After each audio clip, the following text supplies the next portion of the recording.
بسم اللہ الرحمن الرحیم۔ لاہور کا جناح ہاؤس، جس میں محمد علی جناح نے ایک رات بھی نہیں گزاری۔ جناح ہاؤس کو محمد علی جناح نے کس سے لیا؟ لاہور کا جناح ہاؤس کن کن لوگوں کے نام رہا؟ محمد علی جناح کتنی بار جناح ہاؤس میں قدم رکھ سکے؟ اور جناح ہاؤس میں فوج کیسے پہنچی اور کور کمانڈر ہاؤس کیسے بنا؟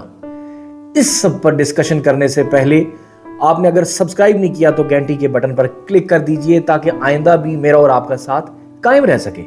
ناظرین، جناح ہاؤس کا شمار مسٹر جناح کی 4 جائیدادوں میں ہوتا ہے۔ دلچسپ بات یہ ہے کہ جناح نے کراچی اور لاہور والا جناح ہاؤس، بمبئی میں واقع اپنا لٹل گبز والا بنگلہ اور مے فیئر فلیٹ 1943 میں فروخت کر کے خریدے تھے۔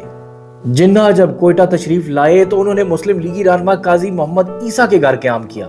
اس دوران جناح ان کے گھر کے حسن تعمیر سے اتنے متاثر ہوئے کہ انہیں کہا کہ جب آپ لاہور تشریف لائیں تو وہاں میرے لیے کوئی مکان دیکھیں۔ انہوں نے قاضی عیسیٰ کو یہ تجویز بھی کیا کہ لالا موہن لال کا مکان برائے فروخت ہے، اگر آپ کو پسند آئے تو میری طرف سے سودا کر لیں۔ یہی قاضی عیسیٰ جسٹس قاضی فائز عیسیٰ کے والد تھے۔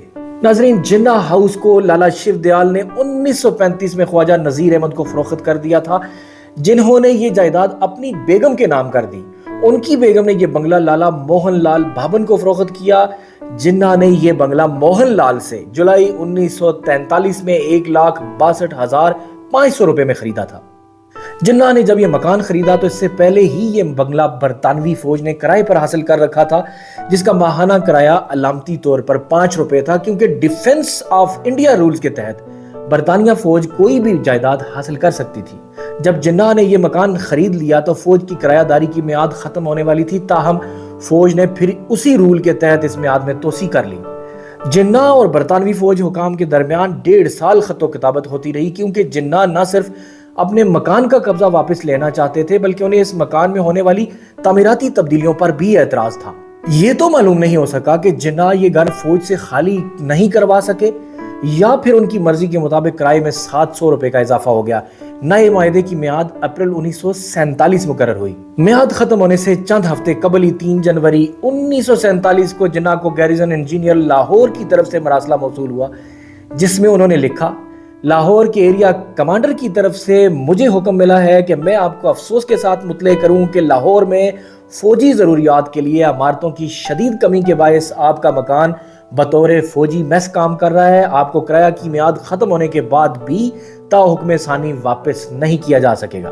جناح برطانوی فوج کے اس جواب سے مطمئن نہیں تھے اور اپنے مکان کو ہر صورت واگزار کرانا چاہتے تھے، لیکن اس دوران لاہور ہندو مسلم فسادات کی لپیٹ میں آ گیا اور ناظرین پھر وائس رائے ہند لارڈ ماؤنٹ بیٹن کی جانب سے 3 جون کا منصوبہ آ گیا۔ جب برطانوی فوجی حکام کو پتہ چلا کہ بنگلے کے مالک پاکستان کے پہلے گورنر جنرل نامزد ہو چکے ہیں تو 1 اگست 1947 کو کرنل AR ہارس نے جناح کو ایک خط لکھ کر 31 اگست تک بنگلہ خالی کر کے واپس کرنے کے فیصلے سے آگاہ کیا، لیکن جناح اپنی ذاتی مصروفیات کے باعث بنگلے کا قبضہ واپس لینے نہیں آ سکے تو 31 جنوری 1948 تک کرایہ نامے میں توسیع کر دی گئی۔ جب لیز کی میعاد ختم ہوئی، ناظرین پاکستان کے عسکری حکام نے کسی متبادل جگہ کی دستیابی تک مکان کو استعمال کرنے کی اجازت طلب کی، جس پر جناح نے رضامندی ظاہر کر دی۔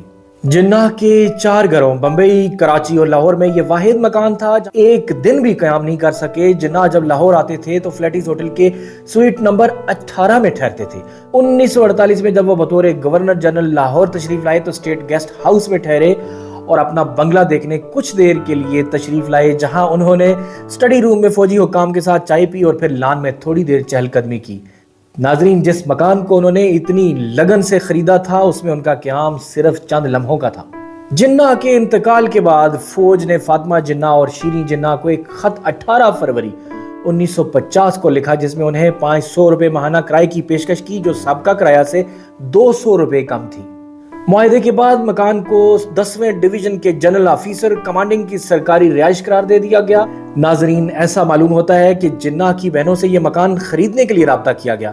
جب جنرل ایوب صدر تھے تو 21 مارچ 1959 کو بیع نامے پر دستخط ہو گئے اور 16 اپریل 1959 کو مکان کی رجسٹری افواج پاکستان کے نام ہو گئی۔ اس وقت جناح ہاؤس کی خریداری کی رقم 3.5 لاکھ روپے جناح ٹرسٹ فنڈ میں جمع کروائی گئی۔ ناظرین، اس وقت سے لاہور کے کور کمانڈر کو یہ اعزاز حاصل رہا کہ وہ اس مکان میں رہتے رہے جو کبھی بانی پاکستان کی ملکیت تھا۔ ملتے ہیں ایک اور ایپیسوڈ میں۔